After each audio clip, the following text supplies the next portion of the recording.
그러면 거꾸로 경쟁의 부작용이 뭐냐면 경쟁에서 이탈한 사람들의 자존감을 떨어뜨리고 스트레스를 주고 그 다음에 주변에 있는 사람들을 다 경쟁자로 인식하면서 인간관계 형성 그리고 사회적 자아 형성에 굉장히 방해가 된다라는 얘기가 많아요.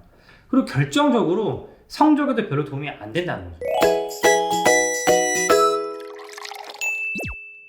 저를 찾아오시는 부모님들을 보면 대부분 뭔가 문제가 좀 해결되지 않거나 답답하니까 찾아오실 거잖아요.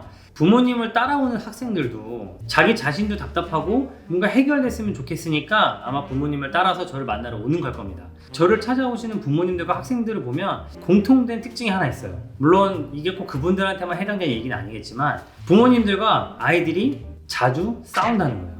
엄마와 아빠 그리고 아이들의 생각이 너무 달라서 계속 싸우거든요. 그런데 이게 되게 슬픈 게 엄마 아빠는 아이를 위해서 하신 행동들이 대부분이에요. 아이들은 그거를 받아들일 수 없기 때문에 이게 계속 싸우는 거죠. 근데 아이들도 무조건 싫다고 하는 건 아닐 거예요. 분명히 생각을 해봤는데 별로 그게 자기랑 안 맞고 답답하고 이게 아닌 것 같으니까 엄마 아빠한테 아니라고 하고 싸우는 거거든요. 제가 그래서 오늘부터 두 가지, 어른들은 굉장히 맞다고 생각해서 아이들한테 제공해주고 싶지만 아이들은 받아들일 수 없는, 그러니까 아이들을 힘들게 하는 어른들의 착각 두 가지에 대해서 말씀을 드리려고 합니다. 오늘 첫 번째는 경쟁에 관한 거예요. 부모님들의 공통된 질문 하나가 뭐냐면 반을 이렇게 결정하기 위해서 시험을 보는 학원들 있잖아요. 우등반이 있고 일반반이 있고 이런 학원을 보내고 싶은데 아이가 싫어하고 애가 스트레스를 받는데 어떻게 하면 좋을 것이냐 이거에 대해서 고민하시는 분들이 의외로 많이 있습니다. 근데 그런 학원을 왜 보내실까요? 그렇게 아이들이 치열하게 경쟁하는 곳에 집어넣으면 우리 아이도 그 경쟁을 보면서 이 사회의 어떤 삭막함 그리고 어떤 무서움을 알게 되고 자기도 경쟁심을 발휘해서 더 열심히 할 것이다. 어떤 그런 기대감을 가지고 보내시는 경우가 대부분입니다. 사실 아이들도 그런 분위기를 느껴요. 다들 왜 이렇게 막 삭막하지? 그런데 효과가 있을까요? 없을까요? 저도 공부를 잘했기 때문에 옆에서 보시기에는 제가 막 경쟁을 엄청나게 이기고 싶어하고 막 2등하면 울을 것 같고 막 이렇게 생각하시는 분들이 의외로 많이 있어요. 그런데 사실 저는 생각보다 경쟁심이 별로 없거든요. 저는 제가 다녔던 그 학원에서 1등반에 못 올라가도 전혀 아무렇지도 않았습니다. 내가 뭐 열심히 하면 더 올라갈 수 있을지도 모르겠지만 내가 뭐 학원인데 그렇게까지 열심히 해야 되나? 이런 생각을 많이 했던 것 같아요.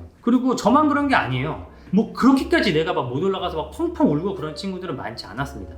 그런데 1등반에 못 가면 막 울고 힘들고 그런 친구들도 있는 게 사실이에요. 우리 부모님들은 어떻게 생각하시냐면 저기에 가면 우리 아이도 저렇게 경쟁심이 생길 것이다. 그래서 그 경쟁심 때문에라도 더 열심히 하게 될 것이다 라고 생각하게 되는 경우가 굉장히 많아요. 그런데 요즘에는 여러 가지 심리학적인 뇌과학적인 연구를 통해서 생각보다 경쟁이 그렇게 모티베이션에 도움이 안 되는 경우가 많다라는 것에 대해서 결과를 많이 발표하고 있어요. 최근에는 경쟁심 딱 한 단어로 남을 이기고 내가 막 1등을 해야 되고 이런 것만 경쟁심이라고 하지 않고요. 대외적 경쟁심과 내면적 경쟁심으로 나눠가지고 경쟁심을 말하는 경우가 많이 있습니다. 특히 요즘에는 미국의 어떤 교사이자 심리학자인 알피콘이라는 분이 발표한 책이 우리나라에서도 꽤 인기를 끌었거든요.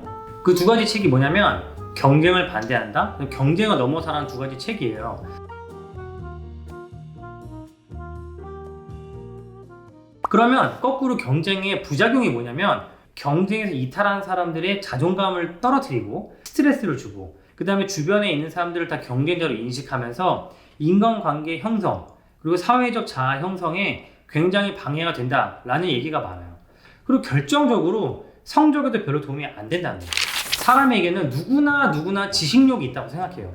더 알고 싶고 새로운 걸 알았을 때 많이 즐거워하고 재밌어 하거든요. 이게 잘 이해가 안 가시는 분들은 제가 만들고 있는 다른 사람을 가르치는, 다른 학생들을 가르치는 영상을 보시면 의외로 나는 수학이 재미없어, 나는 수학이 싫어 라고 생각했던 친구들이 저랑 문제를 풀면서 되게 재미있어 하는 걸 보실 수 있을 거예요. 다만 우리가 그런 식으로 접근하지 않고 있는 거예요.